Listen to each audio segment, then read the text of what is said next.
Ei, no t'amaguis! Aguanta! Sigues valent, Ignasi! Aguanta, aguanta! La vida és difícil. Et necessitem! Encara has d'explicar moltes històries. Ah, ets tu qui explica les nostres històries?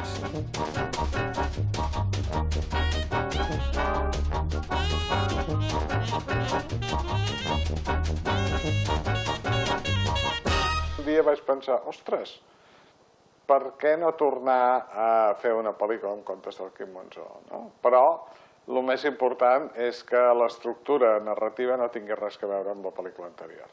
És a dir, que no fos el Parquet o el Plegat 2, sinó que fos una cosa amb un sentit propi, no? La diferència que jo hi podria trobar és que allà les històries anaven seguides, començaven, acabaven. I aquí hi ha un personatge inexistent en el llibre que intenta unir-les.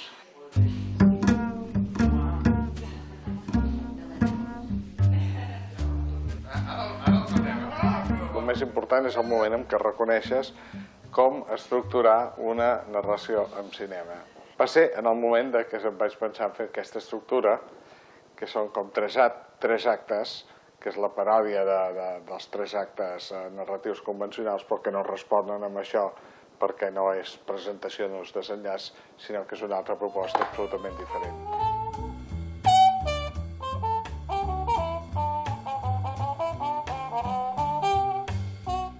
L'Ignasi és l'escriptor, el que genera totes les històries que té al seu cap i, com sempre, les porta a la pràctica.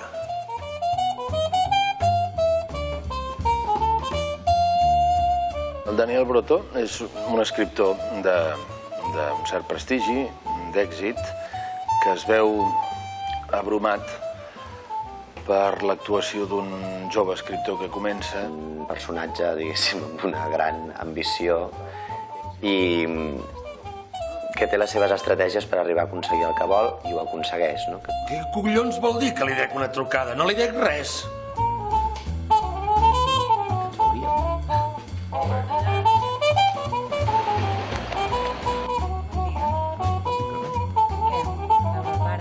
Tot i que el personatge està dins d'un altre personatge que s'ha fet ell mateix, el seu fill ho entén, ho accepta i ho tolera i l'ajuda. Hi ha una unió entre pare i fill molt gran, no? I amb el net inclús, sí.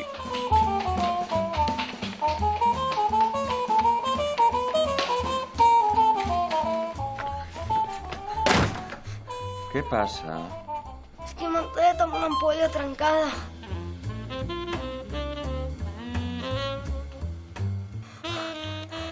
A veure, aquestes són maneres d'entrar a classe, Toni? Un personatge que té un nivell de consciència diferent al que té la gent normal, no? És com mira les coses, com percep la realitat i quina interpretació en fa per després ell deixar el seu discurs. Són els anys de convivència que podreixen fins les pedres.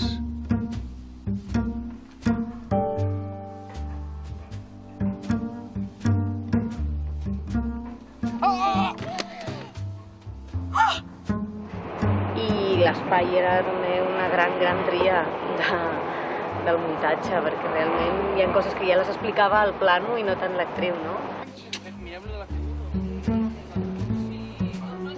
Després em va agradar molt que el lligam que se li ha fet entre els contes, que la persona que apareix de refilón en el primer conte sigui el protagonista del segon, que tot estigui lligat.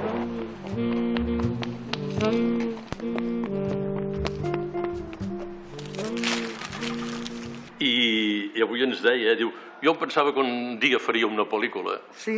I ja em porta més de 20. Primer, admiro molt la seva tossuderia, que amb els anys segueix insistint i fa el seu cinema, i un cinema molt particular i amb molt de rigor.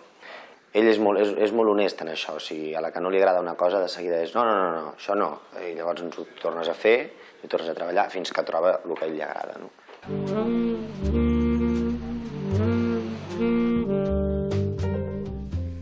Et fa sentir bo No bo de bondat, sinó de bon actor, perquè tot li agrada, tot li està bé, molt bé, fantàstic, això.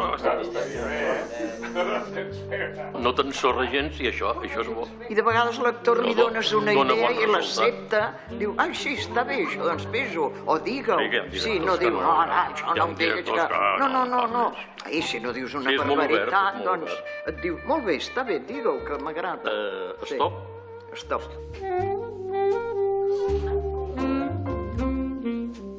Hem creat aquest petit cosmos, no? Aquesta cosa mig realista, mig surrealista que té el Quim Monzó, no?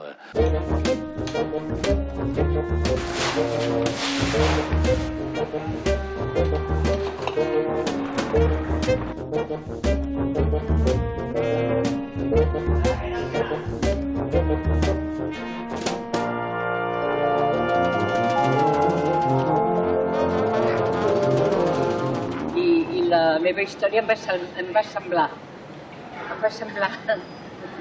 salvatge. Al començament del cinema es fèiem decorats. El cinema va imitar el teatre al començament, sobretot a l'època dels primers, dels nostres avantpassats catalans aquí, però també dels Méliès. Després no m'imaginava el que ha arribat a trobar. Jo vaig pensar que volia fer un homenatge a això. Tenim la sort que existeix aquest fons d'escenografia al Museu del Teatre, a l'Institut del Teatre de Barcelona, que jo crec que deu ser dels més importants d'Europa, on no guarden els decorats grans, perquè evidentment aquests decorats es van fer servir, s'han perdut, s'han cremat, etc. Però sí que guarden molts bossets. Soler Rovirosa era un geni. Vaig pensar, doncs, que buscaria els fons que anessin bé per les històries, però el primer que havia de fer és mirar, diguem-ne, la qüestió tècnica com la podia resoldre, perquè eren bossets que molts són de DIN A4, d'un full de paper. I aleshores allò, buscar, digitalitzar-ho amb alta resolució i després agafar tot això, restaurar els que ja, clar, són coses que tenen 150 anys, 160 algunes, restaurar-los un a un, que em sembla que això serà una gran sorpresa pels espectadors perquè són d'una bellesa increïble. És que ara estan posant una òptica.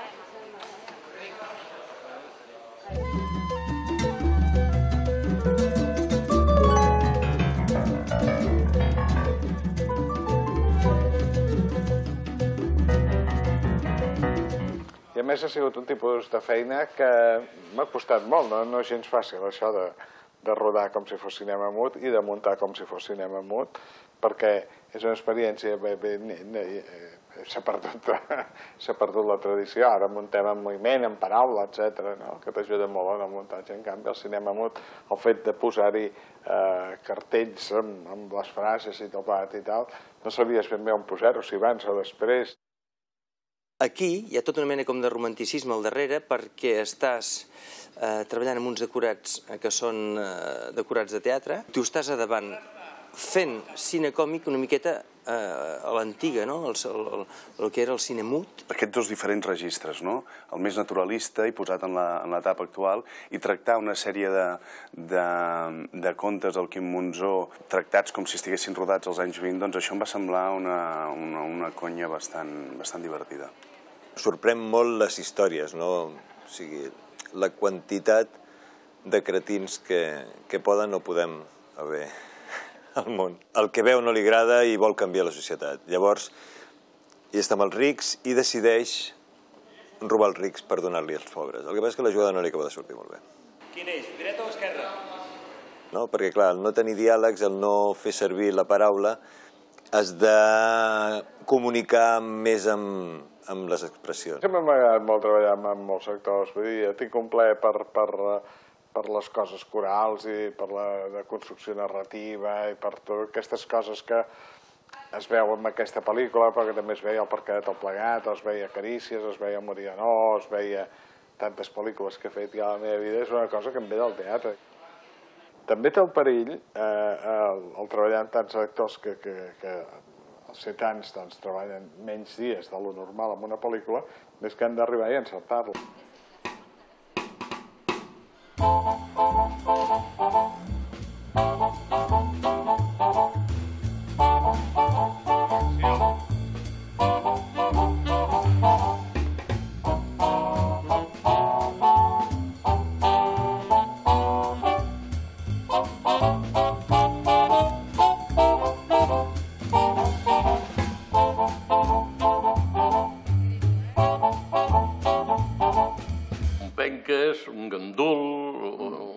individu que pensa que la societat ja el mantindrà. La baixa per llarga malaltia! Bravo! Bravo! Si fos ara dirien, adeu maco, però llavors, pobretes, aguantaven. Mig sonats o sonats del tot, i el fill acaba tip. No et preocupis, em cuido, la feina em va bé i està per vosaltres no m'atabala gens. Cavo aquest forat per aquí, descanseu. Tindreu tota la dignitat i tot el respecte. Ningú no podrà dir mai el contrari. Ha sigut una experiència que sé que mai més la tornaré a passar a la meva vida, perquè mai més, suposo, tornaré a fer una pel·lícula amb croma, amb vestuari d'època, etc. I això fa que, conscient de tot això, doncs m'ho hagi passat molt bé. Dues garanties enormes. Els hi diria Quim Monzó, Ventura Pons. Ja estic fins als nassos de crispetes de tios superintel·ligents que riuen l'acudit abans que surti a la pantalla. A tots aquests vells, aquests 1000 cretins que viuen aquí, tant se'ls en dona. Ja no saben veure el que és net del que no ho és.